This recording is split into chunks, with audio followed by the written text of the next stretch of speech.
오늘 여러분들께 그 어디에서도 들을 수 없는 아주 획기적이고 그리고 파격적인 그리고 충격적인 이야기를 들려드리겠습니다.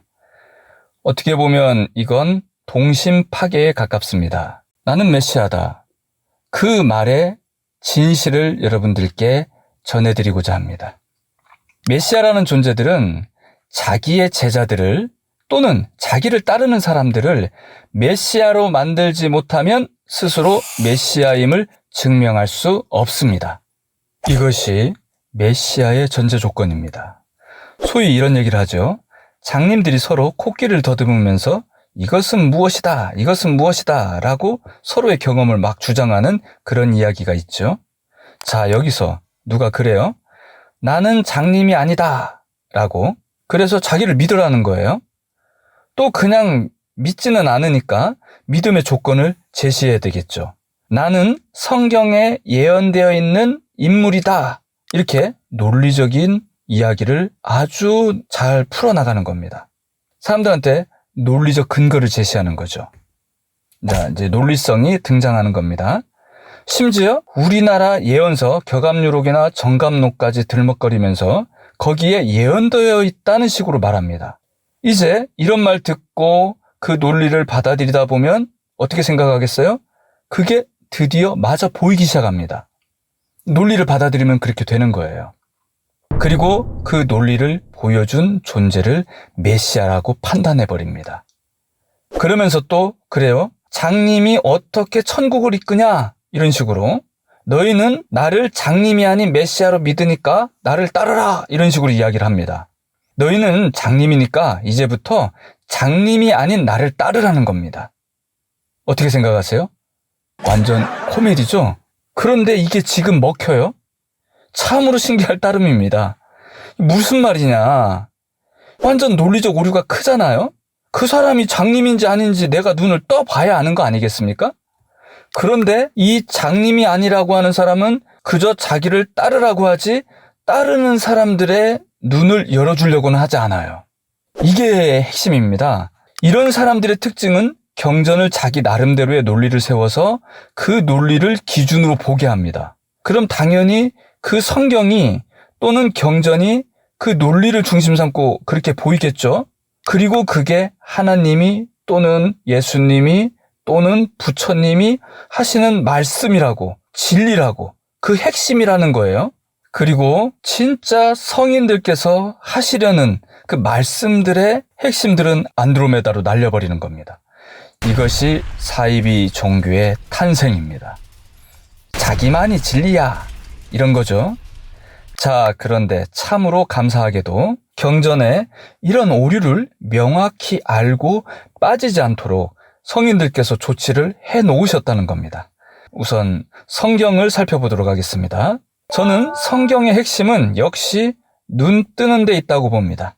진리의 눈을 떠야 된다는 겁니다. 바로 깨달음을 얻어야 한다 이겁니다. 깨달음의 핵심은 뭘까요? 바로 나의 근원적 존재성, 내 안에 깃든 신성을 깨닫는 데 있는 겁니다. 신성이 뭘까요? 바로 하나님의 품성이죠. 바로 하나님을 깨닫는다는 겁니다. 어떻게? 예수님처럼요. 생명 다한 사랑으로. 예수님은 분명히 약속했습니다. 반드시 다시 오겠다고. 재림을 말하는 거죠. 그러니까 제자들이 주님을 어떻게 알아볼 수 있냐고, 재림할 때 어떻게 우리는 알아볼 수 있냐고 물어보는 거예요. 그러니까 예수가 말씀하시기를 성령을 보낸답니다. 성령으로 말미암아 알아본다는 이야기죠. 그런데 성령은 뭐예요? 하나님의 영이잖아요. 이거는 예수가 약속하는 선물이에요. 성령이 선물이라는 겁니다.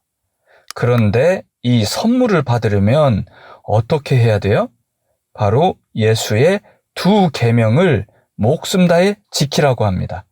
두 계명이 뭡니까? 마태복음 22장 37절에서 40절까지 살펴보겠습니다. 37절 예수께서 가라사대 너의 마음을 다하고 목숨을 다하고 뜻을 다하여 주 너의 하나님을 사랑하라 하셨으니 38절 이것이 크고 첫째 되는 계명이요. 39절 둘째는 그와 같으니 너의 이웃을 너의 몸같이 사랑하고 사랑하라 하셨으니 40절 이 두 계명이 온 율법과 선지자의 강령이니라. 이렇게 나옵니다. 여기 핵심은 뭐예요? 생명 다해 하나님 사랑하라 이겁니다.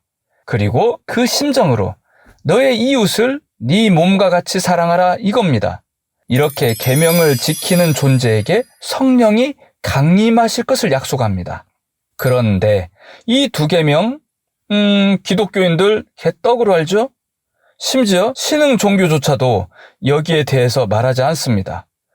분명히 나오죠. 예수의 재림은 성령으로 말미암아 알게 돼 있다고 합니다.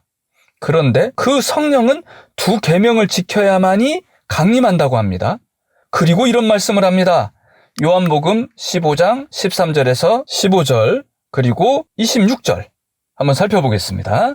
사람이 친구를 위하여 자기 목숨을 버리면 이에서 더 큰 사랑이 없나니 14절 너희가 나의 명대로 행하면 곧 나의 친구라. 15절 이제부터는 너희를 종이라 하지 아니하리니 종은 주인의 하는 것을 알지 못함이니라. 너희를 친구라 하였노니 내가 내 아버지께 들은 것을 다 너희에게 알게 하였음이라. 그리고 이제 26절 보겠습니다. 내가 내 아버지께로 너희에게 보낼 보혜사 곧 아버지께로 나오시는 진리의 성령이 오실 때에 그가 나를 증거하실 것이요. 이렇게 얘기합니다. 셀프 증거가 아니에요. 자, 신흥종교 교주들 전부 셀프 증거하죠? 셀프 증거가 아니라 계명 성취로 말미암아 성령이 강림하시고 그 성령으로 말미암아 증거를 받는다고 이렇게 분명히 나옵니다. 셀프 증거하면 안 되는 거예요. 그리고 여기 위에 나옵니다. 친구라고 합니다. 동급이라는 거죠. 예수님은 주님, 나는 종? 이게 아니에요. 하나 된다 이걸 얘기하고 있습니다. 성령 역사로 말미암아 성령으로 하나 된다는 얘기를 하고 있는 거예요. 이게 굉장히 중요한 얘기예요. 계명 성취는 사랑의 완성이며 예수와 동등한 친구가 된다고 이야기하는 겁니다. 종이 아니라는 거예요. 바로 눈 밝은 자가 된다는 겁니다. 그런데 신흥 종교들 보면 성령 역사 죽어라 이야기 안 합니다. 그냥 자기만 성령이야. 아니 그걸 어떻게 증명하냐고요?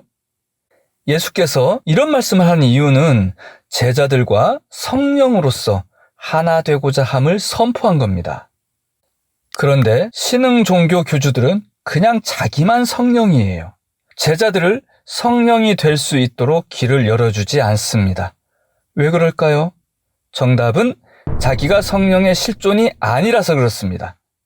성령의 실존이 된 스승은 제자와 성령의 사랑으로 하나 되고자 할 수밖에 없습니다. 그래서 제자가 온전한 성령의 실존체가 될 수 있도록 그 길을 열어갈 수밖에 없는 겁니다. 그래야 성령의 실존체로서 사랑의 눈이 열리고 스승과 하나님의 사랑으로 둘이 아님을 자기 스스로가 볼 거 아닙니까? 이것이 바로 메시아가 메시아를 낼 수밖에 없는 이유인 겁니다. 이건 이미 예수가 이렇게 선포를 해버렸어요. 기독교인들 이런 이야기 들으면 아마도 입에 거품 물 겁니다. 사입이 어쩌다 저쩌다 이런 말 하지 말고 그냥 예수 계명대로 사세요. 최종적으로는 예수의 이런 말씀들은 삼위일체로 귀결됩니다. 삼위일체가 뭐예요? 성부, 성령, 성자? 이런 말 성경에 안 나와요.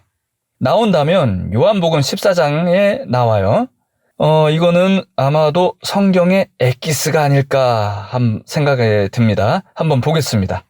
요한복음 14장 9절에서 10절, 그리고 15절에서 17절, 20절에서 21절 전체가 다 그런 얘기인데 제가 좀 잘라서 뽑은 거예요. 자, 14장 9절 볼게요.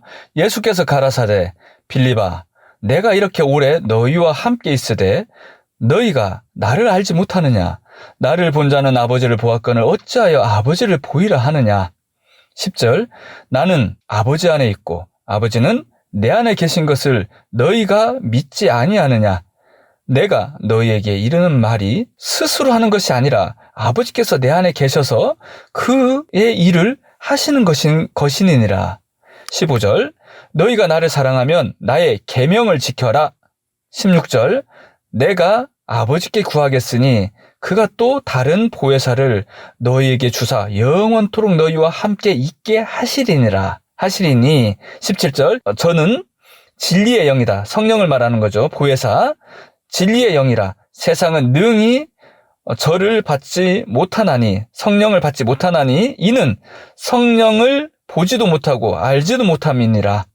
그러나 너희는 성령을 아나니 성령은 너희와 함께 거하심이요 또한 너희 속에 계시겠습니다. 여기서 이제 17절에는 이게 말이 헷갈릴까봐 저기다가 보혜사 성령이라고 제가 이야기를 한 거예요. 보혜사 말 빼고 또 길어지니까 그냥 성령 이렇게 했습니다. 자, 20절 볼게요.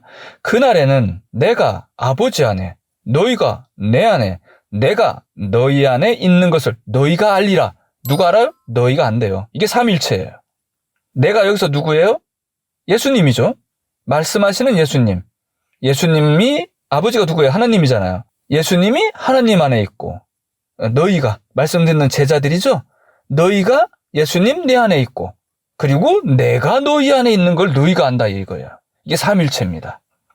자, 21절 볼게요. 나의 계명을 가지고 지키는 자라야 나를 사랑하는 자니 나를 사랑하는 자는 내 아버지께 사랑을 받을 것이요 나도 그를 사랑하여 그에게 나를 나타내리라. 어떻게 나타내요? 성령으로. 그러니까 예수라는 그 영이 따로 있는 게 아니에요. 보혜사 성령이 바로 예수님이에요. 보혜사 성령은 곧 다른 이름이지만 하나님의 영이잖아요. 그리스도 영이잖아요. 예수님의 영 그 자체라고요. 근데 뭐 따로 온다고 생각을 하는 거죠. 이런 말에 걸려가지고. 바로 보혜사 성령이 강림하면 그게 재림인 거예요. 이것이 바로 시대를 초월하는 진리적인 의미라고요. 어느 특정한 시대에 누구를 통하여 온다 이게 아니고. 자, 여기서 핵심은 20절에 그 날에는 내가 아버지 안에 너희가 내 안에 내가 너희 안에 있는 것을 너희가 알리라. 바로 깨닫는다는 거예요. 삼위일체를 깨닫는다. 이겁니다. 여기에 수행자 당사자인 제자들이 포함되고 있는 거예요. 놀랍죠? 아마 이런 얘기 여기서 처음 들을 겁니다. 그런데 이 삼위일체 실체가 뭐예요? 바로 성령 역사라는 겁니다. 나도 성령으로 말미암아 장림에서 벗어나 눈을 뜨는 상태가 된다면 진리가 아주 자명해지겠죠? 기독교인들 믿음만을 자꾸 강조하는데 믿음의 증명은 예수께서 두 계명으로 증명된다고 그랬습니다.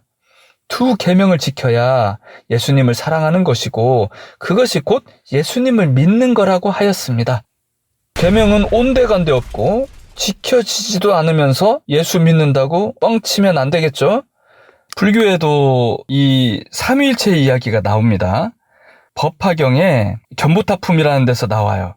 자, 이 부분은 다음에 한번 다뤄보도록 하겠습니다. 좀 기대하셔도 좋을 듯 싶습니다. 여러분의 호응 속에 우리 채널은 아주 발전할 거라고 믿습니다. 그런 의미에서 좋아요, 구독, 알림 설정, 그리고 마구마구 공유로 뿌려주세요. 부탁드립니다. 모두 복 받으실 거예요. 행복하십시오.